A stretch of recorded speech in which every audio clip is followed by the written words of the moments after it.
Welcome, everyone. Today we're diving into a metaprogramming problem that caused quite a bit of confusion. The problem at hand revolved around implementing an insert function for a vector, with a slight twist to make things more interesting. The goal was to define this function using template specializations and recursion. Quite the brain teaser, isn't it?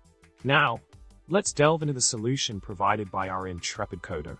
The first part of the solution dealt with handling the insertion at a specific position when that position was 0. In this scenario, the code snippet focused on prepending the new element to the vector.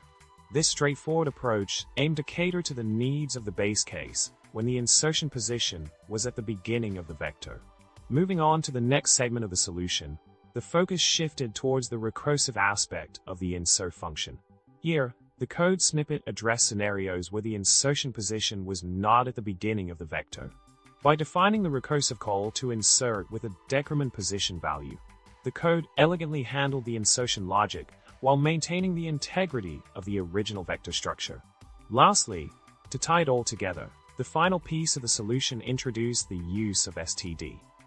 Enable _ if to prevent unwanted recursion from occurring when the insertion position reaches 0. By strategically employing this template feature, the code ensured that the recursive specialization aligned with the intended logic, seamlessly integrating base and recursive cases for a comprehensive insert function.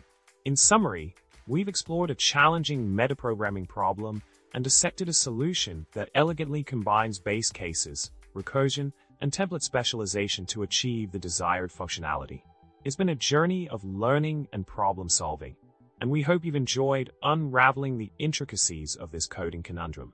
Remember, like, subscribe, and comment below. Your feedback keeps the programming adventures alive and kicking.